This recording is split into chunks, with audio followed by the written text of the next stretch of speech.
वक्रतुंड महाकाय सूर्यकोटी समप्रभ निर्विघ्नं कुरु मे देव सर्वकार्येषु सर्वदा सर्वमंगलमांगल्ये शिवे सर्वार्थसाधिके शरण्ये त्र्यंबके गौरी नारायणी नमोस्तुते।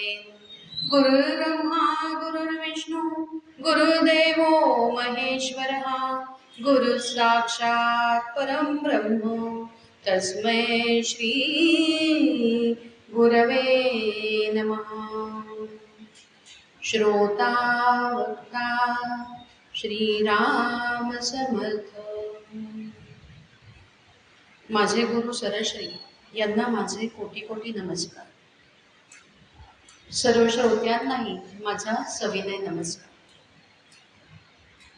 आजची जी कथा आहे ती आजचा जो विषय जो निवडलाय तो सत्यवान सावित्री कथा हा विषय निवडलाय, कारण 2च दिवसावर वटपौर्णिमा आलेली आणि तसं म्हटलं तर ही कथा सगळ्यांनाच माहिती आहे, पण या कथेमागचं जे तत्वज्ञान किंवा यम आणि सावित्री यांचा झालेला संवाद याच्याबद्दल काही बोलावं म्हणून हा विषय निवडला। ही जी कथा आहे ती श्री रामायणातही येते, महाभारतातल्या वनपर्वातही येते। महाभारतामध्ये वनपर्वात युधिष्ठिर मार्कंडेय ऋषींना विचारतो की द्रौपदी सारखी किंवा द्रौपदी सम पतिव्रता अशी कोणी अजून स्त्री आहे का, की तिच्याशी तुल्यबळ अशी कोण स्त्री आहे, तर तिच्याबद्दल मला सांगा। तेव्हा मार्कंडेय ऋषी ही सावित्रीची कथा सांगतात। ही कथा श्री देवी भागवतातही येते आणि ही कथा श्रीमद भागवतातही येते। एवढ्या ग्रंथांमध्ये ही कथा येते, याचाच अर्थ या कथेचं महत्त्व, या कथेचं पावित्र्य खूप मोठं आहे आणि ती कथा ऐकून आपल्या जीवनात आपण काय बदल करायला हवे तेही आपल्याला या कथेतून कळतं, म्हणून ही कथा निवडली।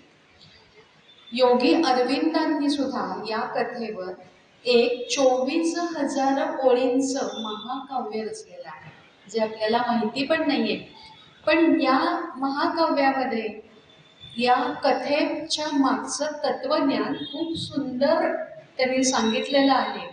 पण आत्ता आपण जी कथा पाहणार आहोत ती जी आपण ऐकलेली आहे ती श्री देवी भागवतातली कथा ऐकणार आहोत आणि अरविंदांचं जे महाकाव्य आहे त्याच्याबद्दल आपण परत कधीतरी बोलू, पण ते पण खूप सुंदर आहे। सावित्रीची कथा ऐकताना एकच वाक्य आठवतं, अशक्य ते शक्य करतील स्वामी। हे एकच वाक्य आठवतं, पण ते अशक्य ते शक्य, या शक्यमध्ये शक हा जो धातू आहे ते शक्तीचं प्रतीक आहे। आणि श्रीमद देवी भागवतात ही कथा येते तर ती हेच सांगते की जे शक्तीची पूजा करतात, जे जगदंबेची पूजा करतात, त्यांना जगदंबा काहीही कमी पडू देत नाही आणि ती जगदंबाच जे अशक्य आहे ते शक्य करून दाखवते, कारण ही जी सावित्री आहे ती जगदंबेची अतिशय महान अशी उपासना होती।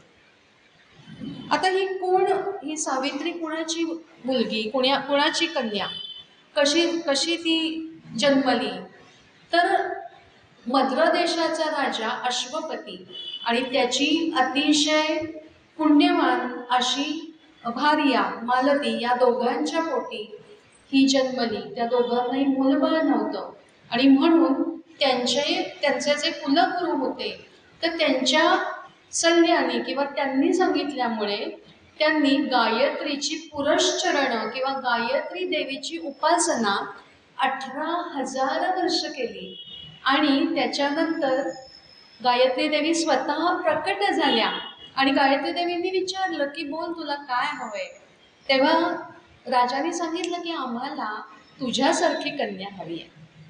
गायत्री देवी म्हणाली की अहो माझ्यासारखी मीच, म्हणून माझ्याच अंशरूपाने अशी एक अतिशय सुंदर सुविद्य शक्तिशाली आणि बुद्धिमती अशी कन्या तुम्हाला होईल। आणि त्याप्रमाणे राजाला जी कन्या झाली तिचं नाव त्यांनी ठेवलं सावित्री. आणि अशी ही कन्या अतिशय सुंदर होती दिसायला, अतिशय बुद्धिमान होती, अतिशय पराक्रमी होती आणि लहानपणापासूनच तिला जगदंबेची उपासना मिळाली म्हणजे तिच्यामध्ये ती उपजतच होती. ज्यांना आपल्या जीवनाला योग्य अशी अचूक उपासना मिळते, अचूक गुरु मिळतात, अचूक संप्रदाय मिळतो, अचूक साधना मिळते, ते खरोखरच नशीबवान.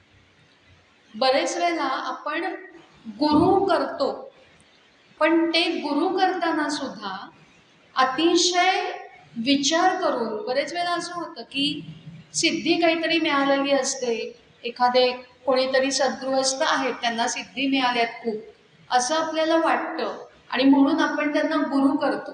आणि नंतर कळतं की नाही, फक्त तेवढी सिद्धी मिळाली होती, पण आपल्याला परत मोक्ष देणारे ते हे नव्हे. म्हणून नेमके गुरु मिळणं सुद्धा खूप महत्वाचं असतं आणि म्हणूनच सांगतात की गुरु करताना अतिशय विचार करून करावे. तर अशी ही नेमकी साधना जी जगदंबेची मिळाली, ती साधना ती वर्षानुवर्ष करत होती. तारुण्यामध्ये आली, तिच्यासाठी वर शोधायला लागले आणि तिच्या कानावर एका अतिशय सज्जन आणि सत्वशील अशा मुलाची वार्ता आली.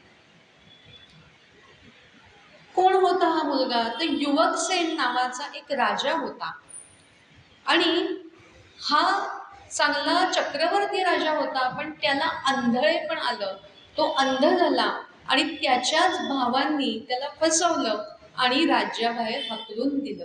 आणि तो, त्याची राणी आणि त्यांचा हा पुत्र सत्यवान त्याचं नाव, असे लपत छपत जंगलामध्ये आले आणि तिथेच राहू लागले.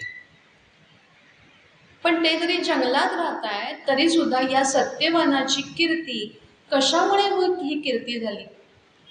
खरं तर त्याच्याकडे राज्यही नव्हतं, खरं तर त्याच्याकडे ऐश्वर्यही नव्हतं, पण त्याचं सत्य वचन किंवा सत्यवादीपणा, तो आई वडिलांची करत असलेली सेवा, त्याची कष्टाळू वृत्ती, त्याचा नम्रपणा, हे अनेक ऋषींनी, वनामध्ये राहत होते, वनातल्या अनेक ऋषींनी त्याचा हा जो अतिशय सत्वशील असा जो स्वभाव होता तो पारखला होता, तो बघितला होता.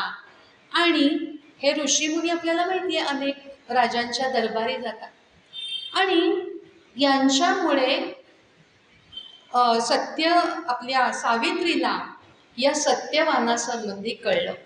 तिने अश्वपती राजाला सांगितलं की माझ्या कानावर या सत्यवानाची एक वार्ता आलेली आहे, सत्यवान नावाचा पुत्र आहे, त्याची वार्ता आलेली आहे आणि तो अतिशय सज्जन आहे.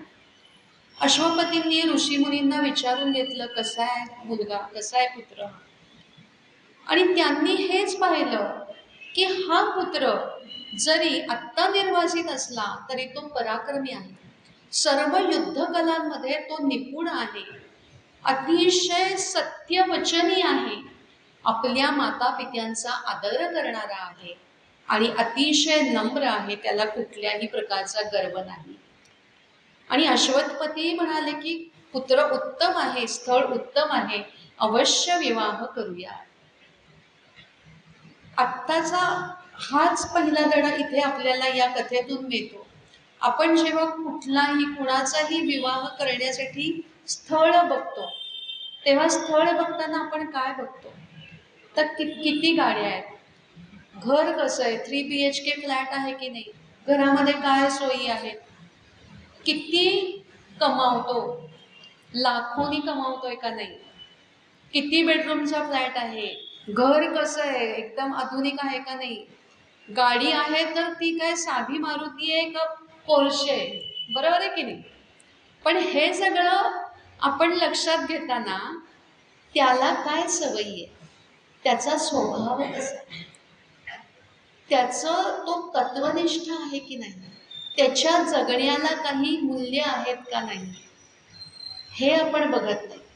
आणि असं सगळं वरवरचा सगळा देखावा बघतो आणि आपण विवाह करतो आणि विवाहानंतर अनेक वेळेला अनेक गोष्टी लक्षात येतात की तो व्यसनी आहे किंवा तो जॉब आहे पण जॉबला सारखा दांड्या मारतो किंवा कित्येक गोष्टी असतात. तसंच कन्यांचं पण आहे. असं मी म्हणत नाही की फक्त पुत्रांचं आहे. कन्येकडे पाहताना सुद्धा ती सुंदर आहे की नाही. आपण बाह्य रूपावर नेहमी भाळतो. बाह्य रूपावर न पाहता अंतरंग कसा आहे, चित्त किती शुद्ध आहे, स्वभाव किती उत्तम आहे हे बघणं अतिशय महत्वाचं असतं. आणि तेच या अश्वपती राजांनी बघितलं आणि सावित्रीनीही बघितलं. आणि म्हणून एक अतिशय छान वाक्य माझ्या सद्गुरूंचं वाक्य आहे की या जगामध्ये भाळणारे खूप असतात. आपण भाळतोच सगळ्या गोष्टी आणि वरवरच्या गोष्टींना तर भाळतोच की काहीही सुंदर दिसलं फक्त रूपाला भाळतो. किती छान आहे दिसायला, किती चकचकीत आहे दिसायला, पण म्हणतात ना चकचकीत जे सगळं चकाकतं ते सोनं नसतं. भाळणारे खूप असतात पण सांभाळणारे फार कमी भेटतात. आणि हे जे सांभाळणारे असतात ना तेच जबाबदारी घेणारे आणि तेच सच्शील असतात आणि ते दुर्मिळ असतात आणि त्यांना शोधणं महत्वाचं असतं. आणि म्हणून रामदास स्वामी पण म्हणतात की अज्ञानी देहास पाहती.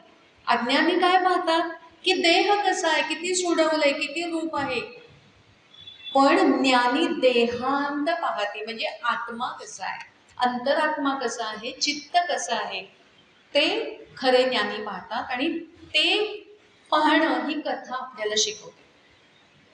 आणि म्हणून या सत्यवानावर जो खरं खरं सत्य ज्याच्याकडे आहे, खरा जो सत्यशील आहे त्याच्यावर ही सावित्री भाळली किंवा सावित्रीने त्याला निवडलं आणि त्यांचा विवाह ठरला.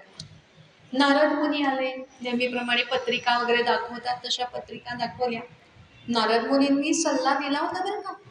नारद मुनींनी सांगितलं होतं की हा सत्यवान आहे, तो अतिशय उत्तम आहे, सच्शील आहे, सगळं बरोबर आहे, पण याचा 1 वर्षामध्ये याचा मृत्यू होणार आहे. हे सावित्रीला आधीपासून माहीत होतं. मग मात्र राजाने, राणीनी, सगळ्यांनी, सगळ्या नातेवाईकांनी सावित्रीला त्या विचारापासून परावृत्त करायचा खूप प्रयत्न केला. पण सावित्री म्हणाली मी याच्याशीच लग्न करणार, मी याच्याशीच विवाह करणार. आणि विवाह झाला. अहो राजवाड्यात राहणारी ती राजकन्या वनामध्ये राहायला आली. वनामध्ये त्यांची पर्णकुटी होती, तिथे राहायला आली, वल्कल नेसायला लागली, पतीची मनोभावे सेवा करायला लागली, त्यांचा संसार छान फुलायला लागला, सासू सासऱ्यांची सेवा करत होती. आणि असं म्हणत आणि त्याचबरोबर तिला त्याचं भविष्य माहीत होतं. पण ती हे कधीही तिच्या सासू सासऱ्यांना बोलली नाही की सत्यवानाला ती काहीही म्हणाली नाही. अतिशय निर्मळ मनाने ती संसार करत होती. एकीकडे जगदंबेचं नित्य अनुष्ठान चालू होतं आणि साधारण ज्या तिथीला नारद मुनींनी सांगितलं होतं की ज्येष्ठातल्या पौर्णिमेच्या दिवशी याचा मृत्यू होणार, त्याच्या आधी 9 दिवस तिने 9 दिवसाचे उपास केले. पूर्ण 9 दिवस उपास केले. सतत अंबेचं स्मरण चालू होतं मनामध्ये. अंबेची रोज पूजा करत होती. पण हे काहीही उपास का करतीये, कशासाठी करतीये, मी किती अंबेचं अनुष्ठान करतीये किंवा किती मी नामस्मरण घेतीये किंवा माझ्या मनात सारखं अंबेचंच ध्यान चालू असतं, हे तिने कुणालाही सांगितलं नाही. कारण आपण जी उपासना करतो ती कधीही कोणालाही सांगू नये. आत्ताचा कारण या उपासनेमुळे अनेक सिद्धीही आपल्याला प्राप्त होतात. अनेक वेळेला असं होतं की आपण काहीतरी व्रत करतो, त्याच्यामुळे त्याचं फळ आपल्याला मिळतं किंवा मनातल्या इच्छा पटकन पूर्ण होतात. असं काही काही आपल्याही बाबतीत घडू शकतं. पण आपलं असं होतं की आपण पहिली गोष्ट, आपण कुठलंही व्रत करायला सुरुवात केली की ती पहिलं सगळ्यांना सांगत सुटायचं की मी आता हे व्रत करणार आहे बरं का, आणि मी किती मग 16 सोमवार करतेय, मग मी कसा उपवास केला, अजिबात कसं पाणी प्यायलं नाही तर मला किती त्रास होत होता, पण ते मी किती सहन केलं, हे सगळं आपण सांगत बसतो. किंवा आता मी काय पांढरा मग बुधवार करणार आहे, हे सगळं सांगतो. किंवा मी आता 3 माळा सुरू केले, रोज मी 3 माळा केल्याशिवाय झोपत नाही बरं का, हे सुद्धा आपण सारखं प्रत्येक वेळेला सांगत असतो. पण असं आहे की जेव्हा आपण एखादी उपासना सुरू करतो तेव्हा ती उपासना नेहमी गुप्त ठेवावी. कधीही ती उपासना सांगू नये, मिळालेली सिद्धी पण कोणाला सांगू नये. कारण रामदास स्वामी सांगतात की जी काही उपासना कराल ती पण गुप्त ठेवा, आणि जी सिद्धी किंवा जे फळ त्याच्यामुळे तुम्हाला मिळाले तेही तुम्ही गुप्त ठेवा. कारण मूर्खपणे सांगता पुन्हा येणार नाही, असं समर्थ रामदासांचं वचन आहे. म्हणून जे काही तुम्ही करायला तर पाहिजेच, पण जे काही करा ते मनामध्ये ठेवा, ते स्वतः जवळ ठेवा.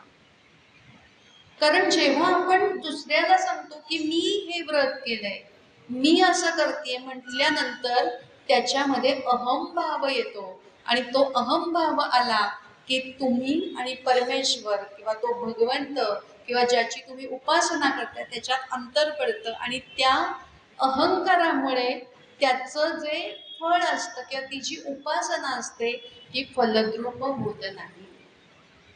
आणि म्हणूनच जे खरे उपासक असतात, जे खरे उपासक असतात ते रामदास स्वामी सांगतात की संत कसे असतात, महत्व सामर्थ्य लपवी, महत्व सामर्थ्य लपवी, महत्व हरवी, तिसेपण मिरवी जगामध्ये. म्हणजे स्वतःच अहंकार किंवा मी असं करतो, स्वतःचं महत्व वाढवायचं म्हणून सुद्धा आपण हे सांगत असतो की मी हे असं करते, मी ही साधना सुरू केली आहे, मी गुरु केले, मी प्रवचन करते, मी कीर्तन करते, हे आपण त्याच्यासाठी पण सांगत असतो. हे महत्व सांगितल्यामुळे काय वाढतो, त्याच्याबरोबर आपला अहंकार वाढतो. म्हणून स्वतःच म्हणजे मी काय करते की माझं मोठेपण स्वतःहून कोणाला सांगायला जायचं नाही. स्वतःचं सामर्थ्य दुसऱ्यांपासून लपवायचं, म्हणजे दुसऱ्यांना सारखं सांगत बसायचं नाही. जे खरे संत असतात ना ते असं दाखवतात की मी अबोध आहे, मला काही कळत नाही. ते शांतपणे स्वतःची साधना करत राहतात. अशी साधना लवकर फलद्रूप होते, आणि त्यांनी आपल्यामध्ये एक नम्रपणा येतो, निरहंकारीपणा येतो, आणि आपण त्या भगवंताच्या जास्त जास्त जवळ जातो किंवा त्याच्याशी तादात्म्य पावतो, आणि तर खरं ध्यानही लागू शकतं, आणि तर खरी समाधी पण लागू शकते. तर तसं या सावित्रीने आपल्या सासू सासऱ्यांना, आपल्या नवऱ्याला हे काही सांगितलं नाही की तुझ्यावर नाहीतर एखादी असते तर म्हणाली असते की असं असं तुझ्या पत्रिकेत आहे बरं का, आपण मी एवढी आता साधना करते तर त्याच्यामुळे बघ आता कसा त्याचा परिणाम होतो, मी तुझा मृत्यू पण टाळू शकते, असं ती बोलू शकली असते. पण तिने हे काहीही, त्याची वाच्यताही तिने कुठे केलेली नाही. आणि मग तो दिवस उजाडला, ज्येष्ठ पौर्णिमेचा दिवस उजाडला, आणि सत्यवान रोज लाकडं तोडायला जायचा, त्याच्याप्रमाणे तो निघाला. पण आज मात्र तिने सासू सासऱ्यांकडे गेली आणि तिने परवानगी विचारली की मी आज जाऊ का यांच्याबरोबर. सासूबाई म्हणाल्या की अगं तू आत्ताच 9 दिवसाचे तू उपवास केलेत ना, तुला चालवेल का बाळा, पोटामध्ये अन्नाचं कण नाहीये ग, आणि आत्तापर्यंत कधीच गेली नाहीस, तर तुला तिथे जंगलामध्ये एवढ्या काट्या कटकोट्यातून जायचंय तर कशाला जातेस, त्याच्यापेक्षा घरी विश्रांती घे. ती म्हणाली नाही, इतके दिवस नाही गेले, पण आई आज जावंसं वाटतं, आज मी गेले तर चालेल का. तिचं बोलणं सुद्धा किती नम्र आहे.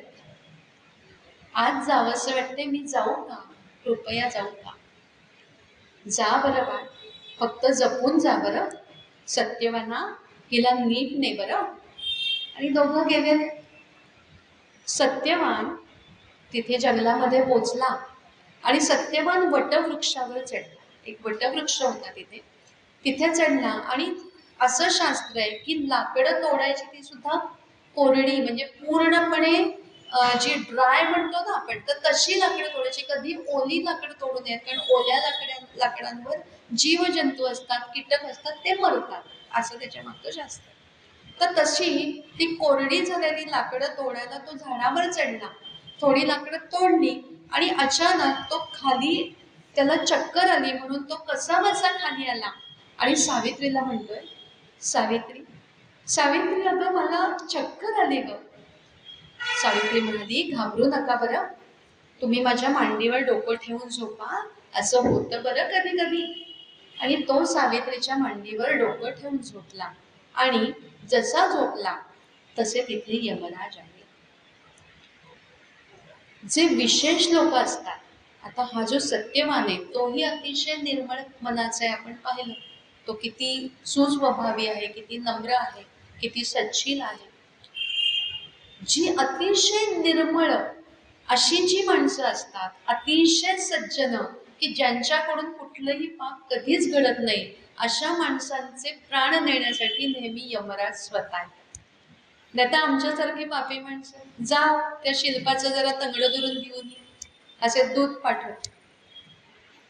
तर असे ते यमराज आलेले आहेत. आणि सावित्रीही तेवढीच सच्शील, तेवढीच पुण्यवान, म्हणून तिला यमराज दिसले आणि त्यांनी सत्यवानाचे प्राण काढले शरीरातनं आणि ते घेऊन जायला लागले आणि सावित्री त्यांच्या पाठोपाठ चालायला लागली. मागून 13-14 वर्षाची मुलगी येतेय, याची पत्नी येतेय. हे पाहून यमराज तिला म्हणाले की तू अशी माझ्याबरोबर सदेह येऊ शकत नाहीस, कारण देहासकट कुणालाही माझ्या नगरीमध्ये येण्याची अनुमतीच नाही. सावित्री म्हणाली, यमराज, मी या सत्यवानाची पत्नी आहे, बरोबर की नाही? बरोबर आहे म्हणाले. मग मला आपण सांगा की मी या देहाची पत्नी आहे, सत्यवानाच्या देहाची पत्नी आहे, का सत्यवानाच्या जो आत्मा आहे, अंतरात्मा आहे, त्याची पत्नी आहे? यमराज म्हणाले, आत्म्याची पत्नी असते. मग बरोबर आहे, मग मी का बरं येऊ नको, सांगा बरं तुम्ही, मी तर त्याच्या मागे येणार, कारण मी त्याची पत्नी. यमराज थोडेसे निरुत्तर झाले. ठीक आहे म्हणाले, चल, पण तुला खूप पुढे येता येणार नाही, थोडी चल माझ्याबरोबर. आणि निघालीये त्यांच्या मागे, निघालीये आणि थोडी पुढे गेली आणि अतिशय नम्रतेने, अतिशय सोज्वळतेने, अतिशय नम्र अशा आवाजामध्ये, अतिशय गोड अशा आवाजामध्ये तिने यमराजांना विचारलं, यमराज, मी आपल्याला काही प्रश्न विचारले तर चालतील का हो? तिचं बोलणंच इतकं सुंदर आहे, इतकं सुवाच्य आहे, इतकं गोड आहे की यमराजांना राहवलंच नाही. ते म्हणाले, ठीक आहे बरं बाळ, तुला जर काही विचारायचं असेल तर तू मला विचारू शकतेस. मला आपण सांगा की शुभ आणि अशुभ नाही, कर्म कोणकोणत्या प्रकारची आहे? यमराज म्हणाले, शुभ आणि अशुभ अशी 2 कर्म आहेत. मग या कर्म, ही शुभ आणि अशुभ ही कर्म कशी ओळखायची? यमराज म्हणताय की शुभ कर्म म्हणजे जी वेदांनी, शास्त्रांनी जी सांगितलेली, त्याच्याप्रमाणे, त्याच्यामध्ये जी नमूद केलेली जी कर्म आहेत, जी स्वधर्म जी आचरायला सांगतात, ती कर्म म्हणजे शुभ कर्म. आणि शास्त्राविरुद्ध जी कर्म आहेत ती सगळी अशुभ कर्म. हो ना? मग मला आपण सांगा की माझा स्वधर्म काय आहे? तुझा स्वधर्म पतीची सेवा करणं हा आहे. हो ना? मग मी जर माझ्या पतीच्या मागे मागे जर आता चालत असेल, हा पत्नीचा धर्म आहे की जिथे पती तिथे पत्नी. जर मी माझ्या पतीच्या मागे चालतीये तर मी माझा स्वधर्म पाळतीये ना. आणि आपल्यासारखे सद्गुरू जर मला एवढं ज्ञान देताय, तर ते ज्ञान सोडून मी परत कशी जाऊ? हा तर माझा स्वधर्म आहे, हे तर मी शुभ कार्य करते. तर मला आपल्या पाठीमागे येऊ द्या.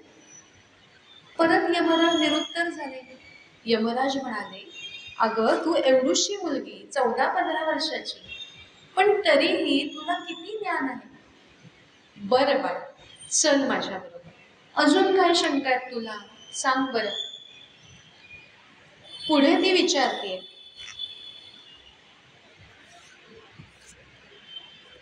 कुठले कुठले प्रश्न विचारलेत, म्हणजे किती तिची बुद्धी किती कुशाग्र होती आपल्याला कळतं.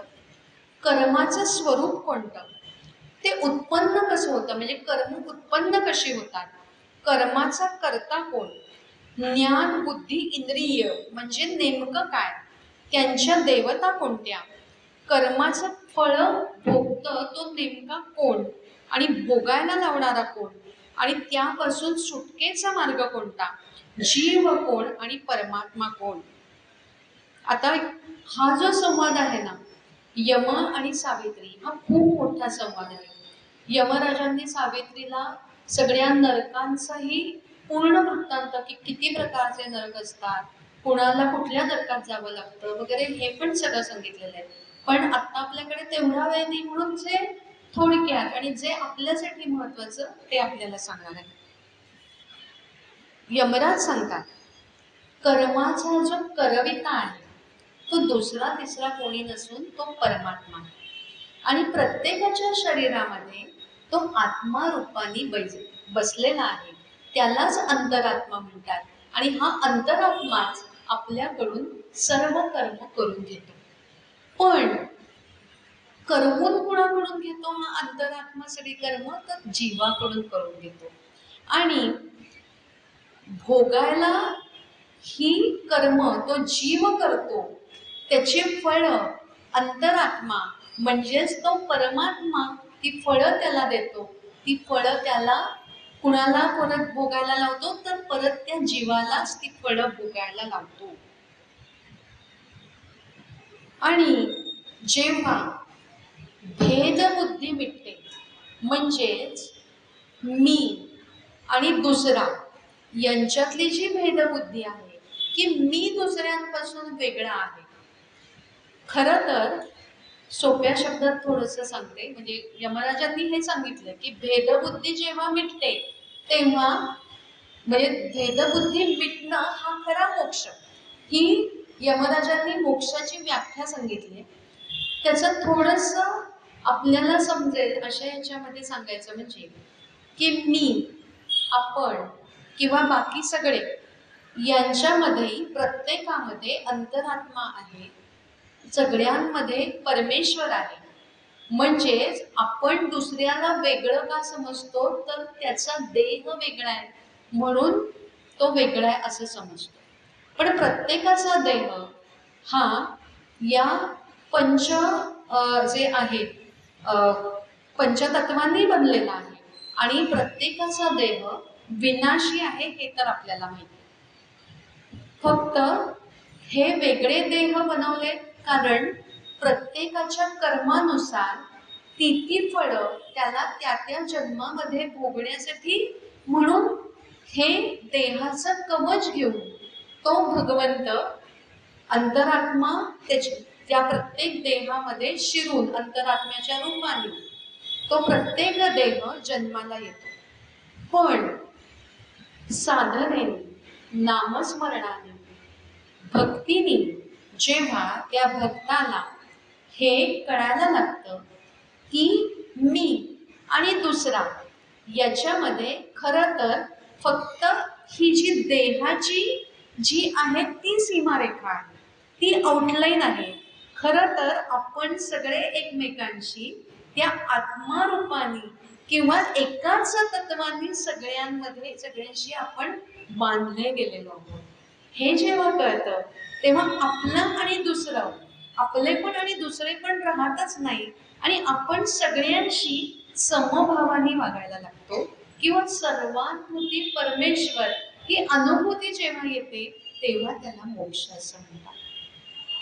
हे सगळं म्हणजे यमराजांनी ही जी मोक्षाची व्याख्या सांगितली आहे ती खरी, म्हणजे त्याचा अर्थ हा आहे, गर्भित अर्थ जो आहे तो हा. आणि हा मोक्ष आपल्याला बरेच वेळेला असं वाटतं की जेव्हा आपला मृत्यू होतो तेव्हा आपल्याला मोक्ष मिळतो. तर तसं नाहीये. आपण आत्ता जगता जगता म्हणजे आपण जगत असतानाही जेव्हा आपल्याला हा साक्षात्कार होतो, जसा सगळ्या संतांना तो झालेला होता. आपल्याला तुकाराम महाराजांचं उदाहरण माहिती, ते सर्वांमध्ये परमेश्वर पाहत होते. आपल्याला ज्ञानेश्वर महाराजांचं उदाहरण माहिती, त्यांनी म्हणूनच रेड्याच्या तोंडून जे वेद बदवले ते कशामुळे बदवले, कारण त्यांच्यातला आत्मा आणि त्या रेड्यातला जो आत्मा रूपी जो भगवंत आहे तो एकच होता. आणि त्यामुळे त्यांनी ते रेड्याच्या तोंडून जे वेद बदवले ते त्याच्यामुळे आहे. जी भिंत चालवली सगळ्या ज्या आपण नुसतंच म्हणतो, सगळीकडे भगवंत भरलेला आहे. या खांबात आहे, इकडे आहे, फॅन मध्ये आहे, या काय लाऊडस्पीकर मध्ये आहे, सगळीकडे आहे असं आपण नुसतंच म्हणतो. पण ऍक्च्युअली आपल्याला तशी अनुभूती किंवा ऍक्च्युअली आपल्याला त्याच्यावर विश्वास बसलेला असतो का, किंवा तशी श्रद्धा, किंवा ते नक्की तसंच आहे याच्यावर आपला खरं तर विश्वास नसतो, कारण आपण तसं कधी वागत नाही. पण जेव्हा आपल्याला ती अनुभूती येते आणि सगळीकडे भगवंत दिसायला लागतो, सगळ्यांमधला भगवंत दिसायला लागतो, तो खरा मोक्ष. आणि ते केवळ आणि केवळ साधनेतील शक्य होतं.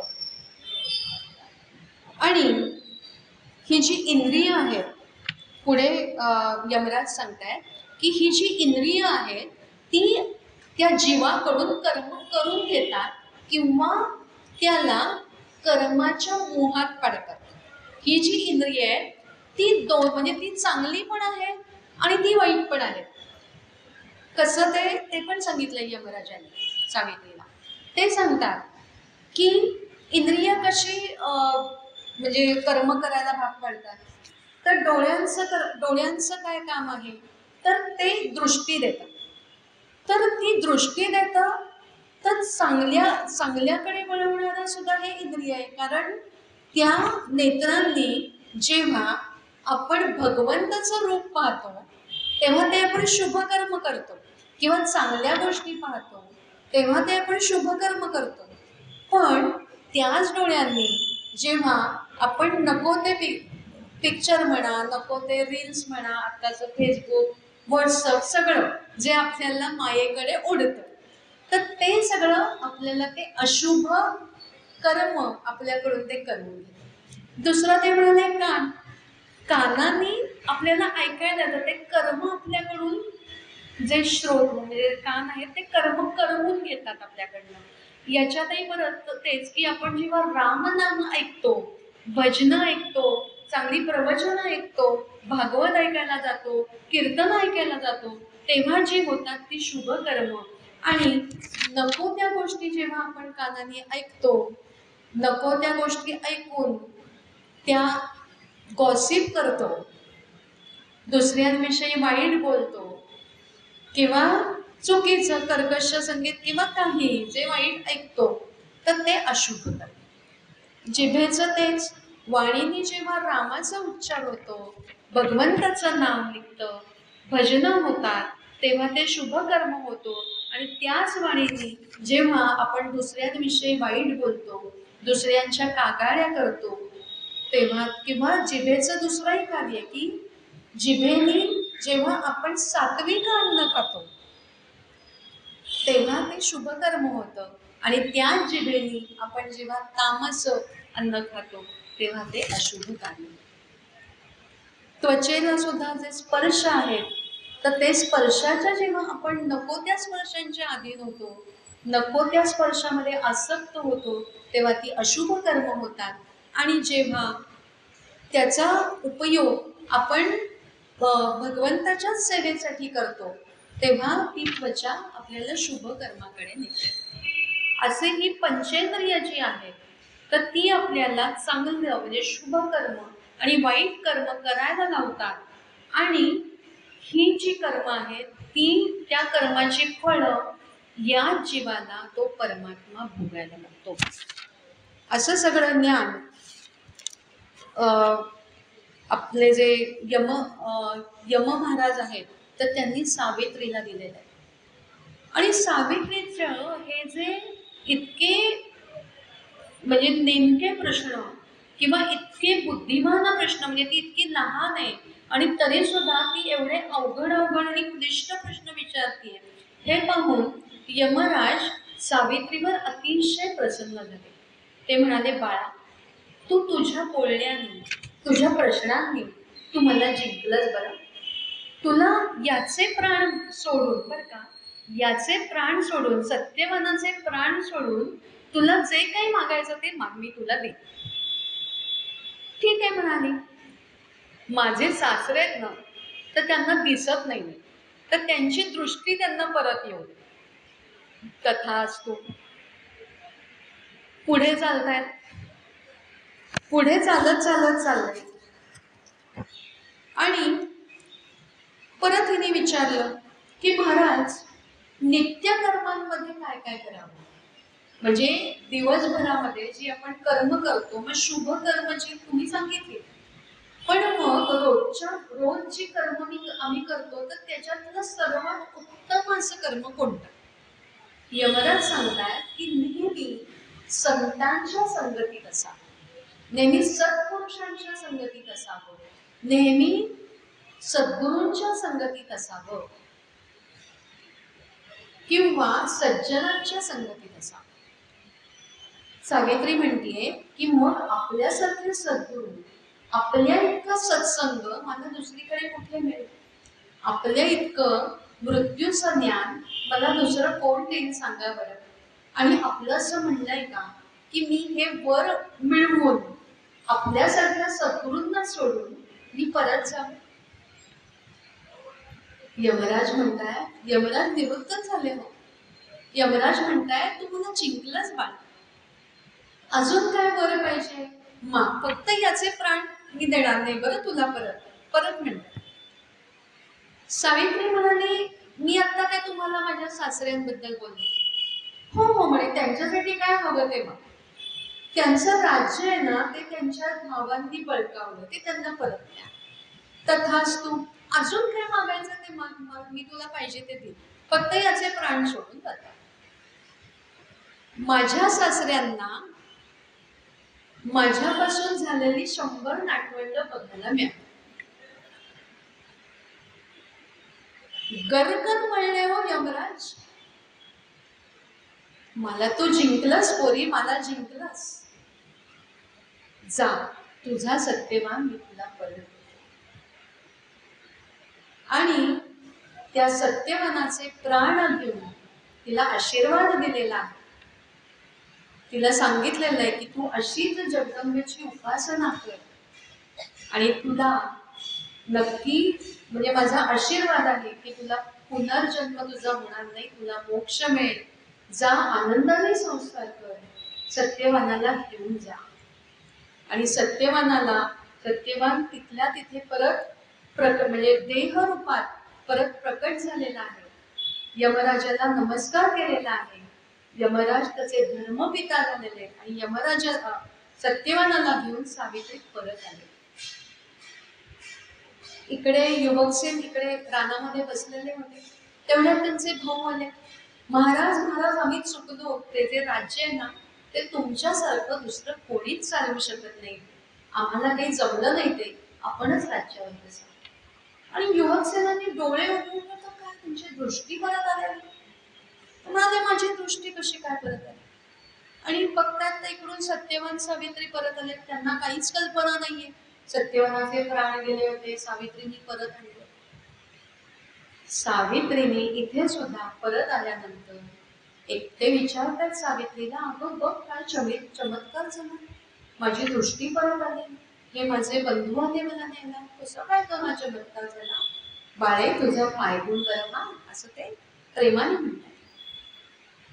सावित्री काही नाही, माझं असं काही नाही, हे आपलंच पुण्य आहे, त्यामुळे आपल्याला हे राज्य परत मिळालं.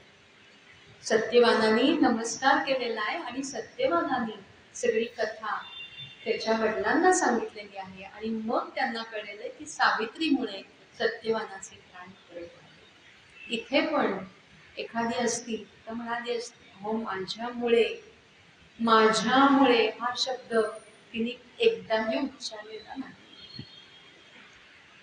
आणि अशी ही सावित्री ती सत्यवानाचे प्राण घेऊन परत आलेली आहे.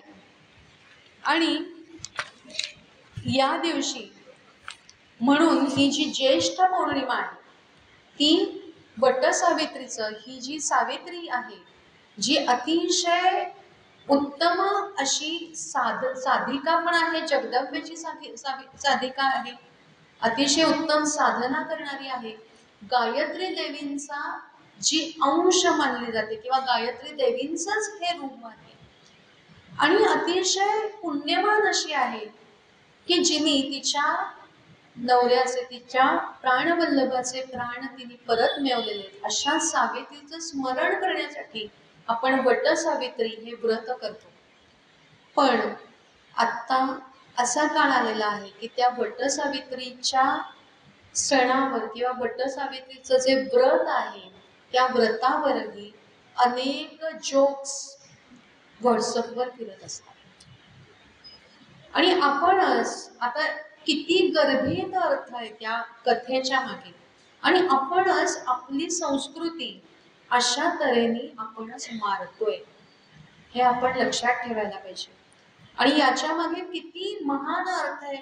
सावित्री हे का करू शकली? एक तर तिची साधना होती हे बरोबर आहे, पण तिच्याकडे असलेला प्रचंड आत्मविश्वास, तिला माहिती होतं की 1 वर्षामध्ये आपला पती मरण पावणार आहे, पण तिच्यामध्ये असलेला आत्मविश्वास की नाही, मी त्याचे प्राण परत आणू शकेन, तिच्याकडे असलेली दुर्दम्य अशी इच्छाशक्ती, तिच्याकडे असलेलं धाडस, यमराजाच्या मागे ती गेली, त्याच्याशी तिने संवाद साधला, किती तिचं ज्ञान असेल, त्या यमराजांशी संवाद साधण्यासाठी तिच्याकडे किती बुद्धिमत्ता असेल आणि तिचं किती वाचन असेल किंवा तिचं किती ज्ञान असेल किंवा प्रगल्भता तिच्याकडे किती असेल.